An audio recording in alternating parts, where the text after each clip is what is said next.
Hello,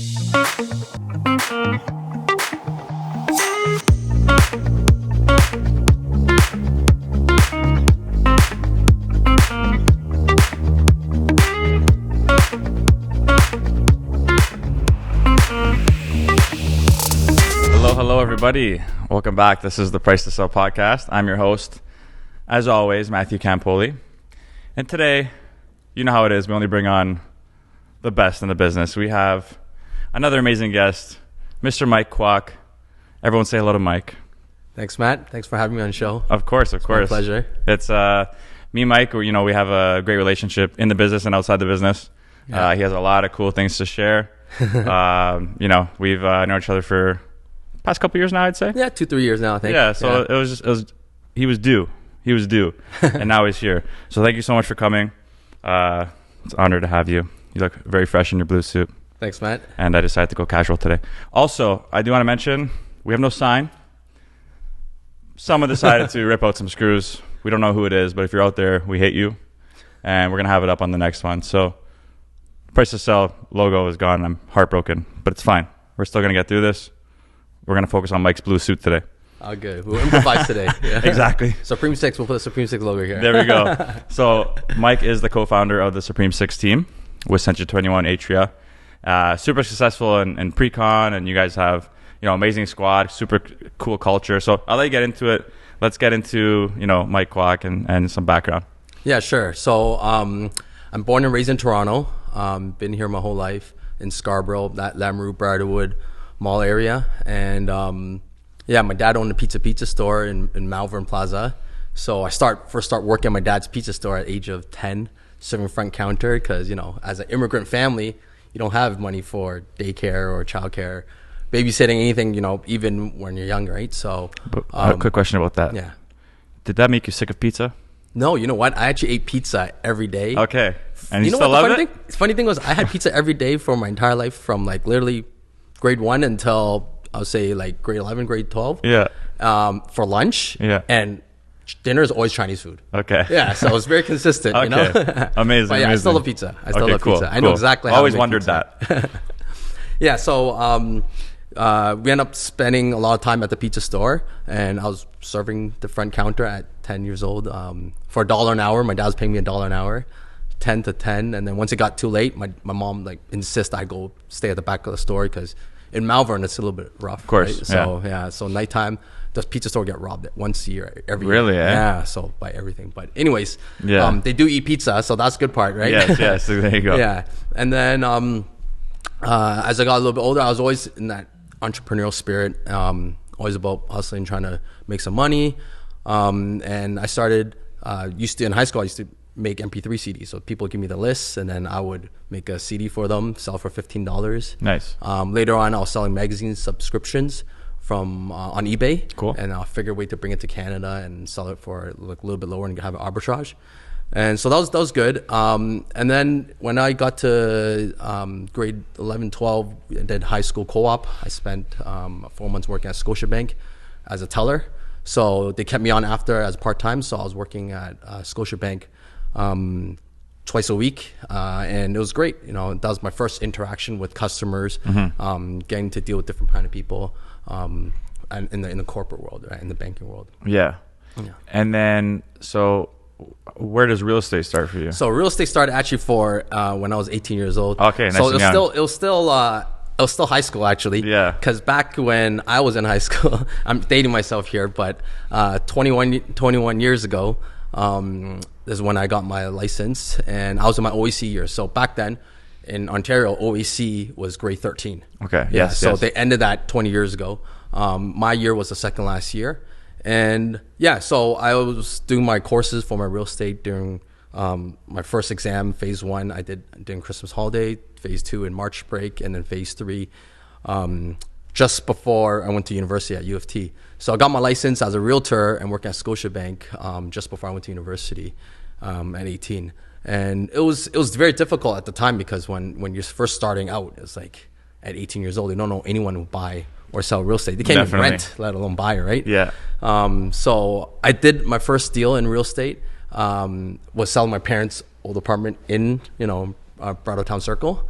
And that first deal I did was actually a multiple offer. Ah, So cool. I was like, telling the two buyer agent to meet us with their clients there.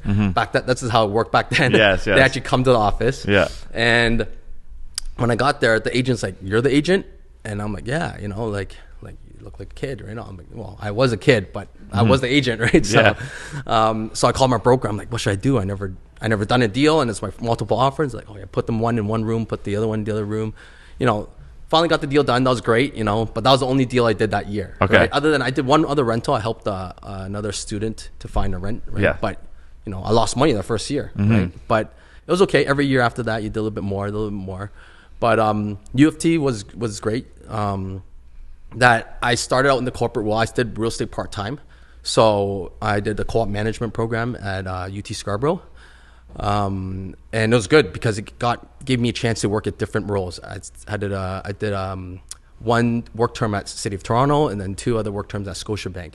So that helped me move up from my teller role to corporate role much quicker. Yep. So that was good. And then I was trying to still figure out if I want to go with the corporate world and keep real estate part time. Yeah. Or go real estate full time, right? And the corporate world is good too because that was a world where you understand how to communicate with other people in a corporate proper sense, right? Most definitely. Yeah, and I had different roles. It was like I did business analysis, I did QAT, so testing some software. I did compliance, so I knew about that FinTrack AML stuff that we have to do. Yes. For part of real estate. But back then I already knew about that because I spent 3 years at Scotiabank doing compliance, and then after graduating, I did as a product manager.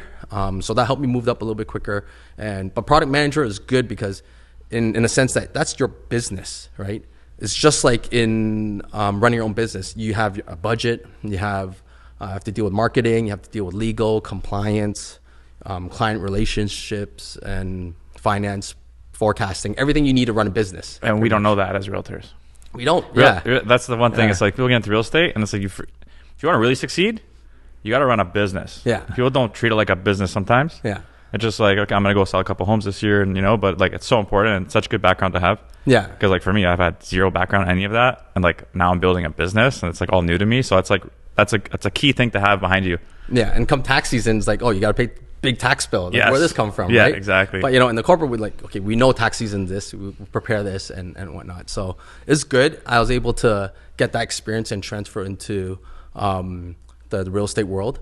Right, but all that time it was difficult at the time. But I was young, so I had a lot of energy and able to do everything. I was doing full-time work, and then I was doing part-time also at the Scotiabank at the branch still Thursdays and Saturdays, and then weeknights and weekends I'll do showings for real estate. Yeah. So that continued for another decade, right, pretty much. I left the branch, but in the corporate world, I still had the 2 jobs the entire time. So it was always like after work, 9 to 5, showings downtown. Wow. And then For 10 years? 9. Yeah, Oh, good for you, man. I was part-time real estate for 17 years. Wow. And then the last 4 years, I've been full-time real estate. Yeah. Amazing. So what gave you that? What was that switch for you? Yeah, so the switch for me, it was several things, right? I want to spend more time with family, Mm-hmm. right? My mom's health was deteriorating a little bit. And then also I really had a passion in real estate. So at my last role, Interact, my director was my client. So I helped him sell his townhouse, bought a new house. I helped my VP buy pre-construction. And the same thing. They were like, I see your passion in real estate, like your passion is in real estate much greater than even at the work and 9 to 5 job, right? Yeah. And I was like, you know what? Like I do love real estate, right? And then also it was really certain platinum agents, because at the time I had to get access through other platinum agents, and they're saying like, oh, you got what it takes to be a platinum realtor, right? So you should consider going full time. That plus Gary Vee. Yes. Yeah, I love Gary Vee. I'm going to VCon as well. Awesome. And so watching some of his videos kind of inspired me to take the leap of faith and go real estate full time. So that's how the transition over. Yeah, and then the last one was really, I had a couple of friends who also realtor, and they were saying like, if you go real estate full time, then I would come join your team. Oh, very cool. Right. So I'm like, you know what? I want to work full time real estate. And at the time, I had a team as well. This is like my second team. The first team, I had like 5 part-time agents, and I was a part-time leader too. Oh, cool. So it didn't really make team. sense, right? Yeah. Like I gave them mentorship, right? But Yeah. it wasn't a proper way of running the business, right? Yes, So when Raymond, who was on my team at the time, now my co-founder for Supreme Six, approached me and it's like, you know what? Like he knows me really well. We went to university together. Yeah. And he's like, I know your skills and I know your strengths and weaknesses, right? And we complement each other, right? He's an introvert, I'm an extrovert. He's good at, making the process more efficient, organizing the team. Mm-hmm. Yeah. And then I'm the person that building that relationship with the builders, with the platinum agents, recruiting agents, right? So that's how we split it up. Yeah. Very cool. Very cool. Okay, so let's jump into it now. So like you have a successful team, Supreme Six. You guys have amazing access to a bunch of different pre-con developments. I've even, reached out to you for some access sometimes. Yeah. But let's get into the Asian community. We actually haven't talked about this yet on the podcast. I feel like there's a good chunk of buyers out there that come from the Asian community. So let's just get into that a little bit. I mean, like that whole side of the business, a lot of people aren't familiar with it because again, it's like maybe, they're not from there. Yeah. So like how active are these offshore buyers? Yeah. So, well, I noticed I'm the first Asian person on your show. Yes. Right. So I guess that makes sense for this topic. But yeah, definitely. Asian in general love real estate. Yeah. Right. Chinese more specific. They really believe in owning real estate rather than just like renting. Yeah. Right. And I would say back 10, 12 years ago, I had a lot of foreign buyers for sure, right? And they were buying by the floors. It was crazy. Yeah, right? Yeah. So I was asking these developers, I'm like, what happened to floor 20 and 22? Like, these person, they bought 2 floors, Chinese buyer from China. I'm like, wow, that's crazy. Yeah. And this is like when they start having money, right? Now they're even developing furthermore. But, I remember when they implement that foreign buyer tax, the 15%, overnight, I lost like half my clients, right? Did that really affect people? It affected me for sure. Okay. Yeah, it did. Because a lot of them, some of them have no plans of ever coming to Canada, right? But for the most of them, right, they do plan on coming to Canada. And people don't understand, and for, agents out there, they want to know that if Chinese buyers, if the people are from China coming here, they're already really well off already. They're in the upper echelon and, in terms of wealth, right? So it costs like double the amount for them to come to school. Sometimes they don't have a place to rent because no credit, so they pay for the whole year up front, right? Yes. So a lot of times they're coming in with a lot of money, right? So when they do come, I would bring my clients to come take a look at property before their first year at university because they want to make sure they have a property for their child to be here during the 4 years of school, not get kicked out because the landlord want to sell the property. They don't want to worry about that, right? Yes. And a lot of them will buy a 2-bedroom because they might come visit their child, right? So that happens a lot. And there's the culture in general for Asians and Chinese people to purchase real estate and own it, right? In China, you don't get to own the real estate permanently, right? It's 99 years. And then at that time, you could, request to get that renewed, right? Interesting. And then the government could buy that property, buy it back to, at market price, right? So, but here, once you buy a property, you could pass on to next generation and the generation after that. I see. So it's different, and they like that, right? And for them, it's more so of a way of parking the money here, safe in a safe environment, more so than that they don't know what happened in the Republic, country. Yeah. Right? So why is pre-con so attractive to Chinese buyers? Yeah. So pre-con, it's like it's staggered payments, right? So they could. In China, there's a limit of $50,000 you could transfer over, right, per person per year, US, and for them, they could get different people to send money over, and so they have enough money. But then it gives them time for them to send the money over as well, right? A lot of them can't qualify for a mortgage right now, right? But they want to buy a property for their child. So one of my clients, they bought the property when his child was 16, and by the time he came here went to U of T, the property was ready. Yeah. Right. So that's why pre-construction is popular with Chinese people. Yeah. And are we still buying floors? Is that still a thing? No, not as much anymore. But is there restrictions on that now? I'm sure you could talk to some developers, but then for, if you're already here and you have funds here, I'm sure they can. Right. But, it wasn't as crazy. It was, actually some of the realtors back then, like 10, 12 years ago in Vancouver, some of the realtors I know, they were actually flying these Chinese buyers into Vancouver. Yeah. And then they would bring them on a helicopter tour site to give them a show around where the condo building was. Very right? cool. And if they were to purchase, then they'll give them back. They'll pay for their flight and reimburse them for the flight and everything like that. And they will buy tons of them, right? Interesting. Yeah, and they will open a satellite office in China, to market it. Yeah, and it's happened in Hong Kong too. Hong Kong, the same thing. Yeah, smart. So how do you, like, if you're presenting to, let's say Chinese buyers, what's your strategy? How do you do? Is it a phone call? Do you Zoom? Like, how do you kind of show them the project, sell them on the project? Like, what's your process for that? Yeah, so I have a chat group for my Chinese buyer in WeChat, right? Okay. WeChat is like the Chinese WhatsApp. Yeah. And they use that. That's the all-encompassing like kind of app. It's like it's almost like WeChat's almost like WhatsApp plus Instagram, Facebook, everything combined, right? Cool. And Kijiji all combined. Everything's in that one app, right? Yeah. So like I usually sell on that, right? Sometimes we do video chat and I'll send them the content, and then sometimes to get my items, it's the market material translated. My assistant will translate into Chinese and then I'll send it over. Yeah, because some builders do it, right? That do have the Chinese translated already, but most don't, right? So. And do you feel like a big portion of your clientele, even here, is Chinese? Here I'll say like mix. It was probably because I'm born and raised here, so I have a lot of friends that grew up from university and high school for sure that bond with me. So here I'll say like very diverse, right? Yeah. But I would say probably like a third of my clients are Chinese. Cool, because even your marketing, like your videos, some are in English and some are So so I would do some of my Minute Mondays. Yes.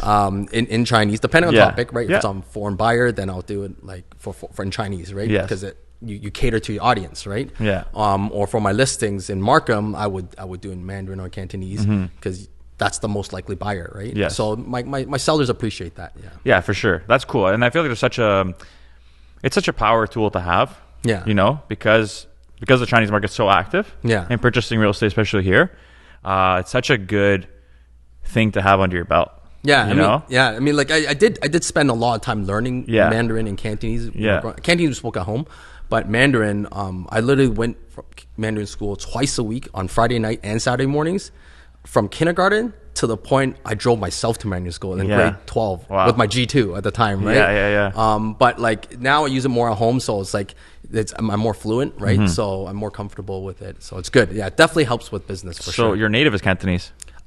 Native is really Cantonese, and then picked up Mandarin. But Mandarin is where I went to school for. Cool. Yeah. So funny story. I had a listing. Yes. Recently in Toronto, and I had a sign call. It was a Chinese buyer, specifically spoke Mandarin, and it was rough. It was hard for me because like the son spoke a little bit of English, right? But they wanted to bring an offer forward, right? And I had to negotiate with the father, right? And he didn't speak English at all. Yeah. So I called Mike. Mike did me a solid, and then I put him on a three-way with them. He just helped kind of translate for me. Very cool experience for me. Yeah. I've never dealt with that yet. Yeah. So thank you again. No problem. I'm glad you sold it. Yeah. And we did get the deal done. So it's good. It was it was just a cool experience. And like I thought, I just learned now that your native was Cantonese because that's awesome that so yes, very cool trait to have. That's super, super cool. Yeah, it helps with business for sure. For sure. And I do want to get into the pre-con now. So you started full time. You have this amazing team, Supreme 6. How many people on the team? Yeah, we have like 6 people and my assistant, and then we recently started Pre-Con Valley, which is our pre-con division of Supreme 6. Cool. Yeah, because we realize we're focusing a lot on pre-con. Most of our buyers are investors, right?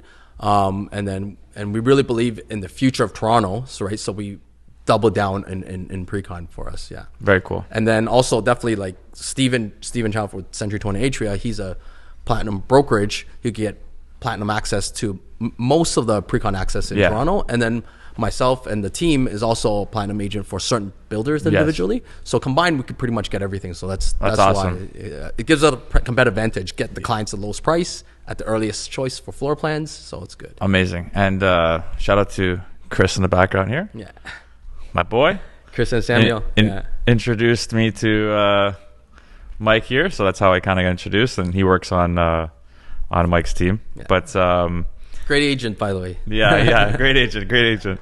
So besides let's just say, we get this question all the time. Yeah. Someone wanting to get into pre-con and the platinum status. What's the best way to get in with the developer? Honestly, it's better to get in if you want to work your way into it. Sell existing inventory for a project that's already like finishing soon. Yeah. If you go to the builder directly, ask them if you could, help give them sell these remaining inventory, and if you do a good job, they'll put you on the platinum list for the next one, right? But the thing in this business is like you got to perform every time, every project, right? And if you don't, then they remove you after. So it's difficult, but yeah, I see. It's possible. And what's your most effective way of marketing and bringing buyers to the table for pre-con? Yeah, so for me, my database is massive now, but because I've been for so long, right? But like, there's different ways: Instagram, Facebook, social media, landing pages, right? Just any possible way to bring in the lead, really. Okay, awesome. Yeah. And then, so I do now, nearing the end here, I want to get into another passion we share. Yeah. And that is music. Yes. Specifically, electronic dance music. And Mike here is, just a serial entrepreneur, and he does, run some events.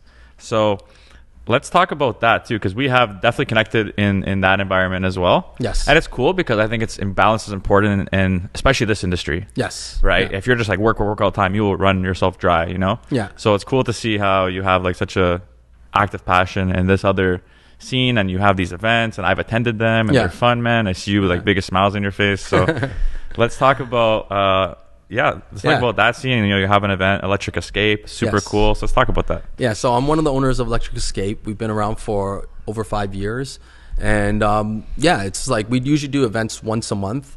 Usually it's either house or trance. And then coming June 17th to 18th, we have Euphoria. The second time we do Euphoria, it's the biggest trance festival in Canada. I'm going. Yeah. 2-day festival at Markham Fairgrounds. So come check it out. Yeah, I'm sure you guys will have a good time. Yep. You see me and Matt there, we'll be Chris there as well. Yeah, Right? well, I'll be there. And I mean, like at the end of the day, real estate's still my bread and butter, right? For sure. We have a team that runs that Electric Escape part. But you know what? That's where I meet some of my clients as well, right? I meet my clients like anywhere possible, right? But if you really know me, when I'm at my events, we're always talking about real estate, right? Yeah, it's true. Yeah, and then I met Chris through events, right? I met me. He met you as well. I met my other agent, Fiona. She does bottle service at Toy Box, but she's also a good realtor as well, right? And honestly, if I know someone who's willing to talk about real estate at parties, right? I want you on my team, because that means you're always trying to sell. You're always trying to educate people at the same time, and that's your focus, So that's quite important. I feel like there's a misconception. People are like, oh, like can't be successful if you're partying and stuff like that. But with the right intention, I'm not saying you have to go get belligerently drunk, but it's a great networking opportunity. Definitely. Like me and Chris met like that. Like I met Chris through the party environment, became very good friends with him, and through him met you, and just such an amazing group of people, and we've had nights out together. But it's always like just entrepreneurial discussions, talks. We're just all elevating each other. It's like super cool to be in. So we had our boat party. You came as well last summer, right? Lots of fun. And then I brought builders there. It was a client appreciation, right? So it's great. Yeah, I try to incorporate real estate into everything of my life. Yeah, which is so important. So important. Love that you do that. So as we get to the end here, our last part. So I've been doing this last couple of episodes. We get some fan questions, Yeah. And we have a couple today. Okay, so I already asked this question, but one of them was, how do you get platinum status for pre-cons? You kind of went over that. Any other thing you want to throw in there on that question? Anything else? Oh, I mean, like you could also, get it from other agents as well, right? Okay. But or join a platinum brokerage like Century 20 or Atria, right? That's another way for you to get it as well. Yeah. But honestly, if you just market it, push the projects, show the builders, show the marketing companies that you could do it, right? And then they'll give you access for the next one as well. Meet a developer at a party. You could do that too. They have came to my boat party, our annual boat party. Yeah. We're all going to Mike's boat party. What is the best way for a non-Mandarin or Cantonese speaking agent to tap into the Chinese market? That is a very good question, actually.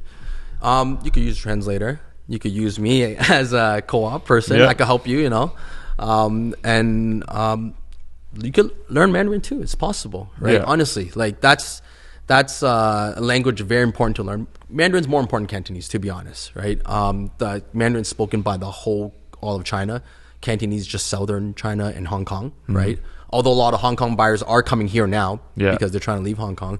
But I would say, incorporate I know some of our friends like who Caucasian hangs out with Chinese people all the time, right? Yeah. If you want to tap in the Chinese market, hang with Chinese people, it works, right?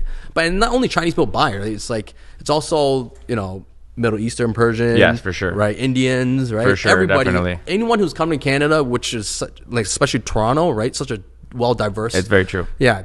They're all here and they're all pretty well off to be able to make it here, right? Yeah. So they will buy real estate. Amazing. Yeah.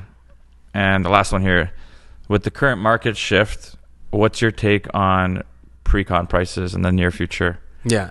So I think pre-con prices probably will just stay as is right now. Okay. And then it'll probably continue to rise after as well, right? Because these costs, like the 1,500 people go on strike, right? Construction, right? Yes. So the cost is going to go higher for sure. So pre-con prices are going to continue to rise, right? So I would say get in sooner than later, right? But with the shift of market, all the builder will do the most is give you more incentives. They will never really drop the price. Fair enough. Yeah. Fair enough. I feel like there's going to be a bit of an adjustment now. Maybe a little period where builders might. Builders have their costs, right? It's true. They won't if they're gonna if they're not going to make any money, they're not going to build. Right? Yeah. But their margin actually quite small after all the costs involved. There's soft costs, hard costs, right? So. Well, if this leads to more inventory, there's people's chances to go and get that platinum status, right? Yeah. Sell the inventory. And then I have a personal question for you. What's your favorite pizza spot? I have to say pizza. I need to know now. I grew up on that. I have to. Is that biased? I have to. Yeah, I did. You know what? It's also because I know exactly how to make the pizza the way I want it. Right? Okay. Yeah. So do you own a pizza now and really watch how they do it? No, I don't. My dad sold it 8 years ago. Nice. Thank but God. any other pizza, you go in there and be like, hey, make it this way. No. Okay. It's so hard. Like the way I want to make it. It's you should. Yeah. I'm coming to pizza with you. We're gonna tell them. We're gonna do it Mike style. Yeah, I used to bring my friends from university to my dad's pizza store. That's awesome. Yeah. So where can all your new fans find you? Yeah, so you can find me on Kwok Realty, Supreme 6, follow Supreme 6 on Instagram, Facebook, YouTube, LinkedIn, and TikTok now too. Yeah. WeChat. WeChat. Well, it's been amazing, man. We're going to post all your links in our bio and everything, but some amazing insight for everyone. Hope everyone got some golden nuggets out of this episode. And we'll also post the links to Mike's parties too. Yeah. So if you guys want to check out Euphoria, find that balance in your life, we will be there. You get to meet us, and we'll have our own in-person podcast, all of us. But again, to the family out there, thank you so much. This is the Price to Sell podcast, and we'll see you all on the next one. Peace. Thank you.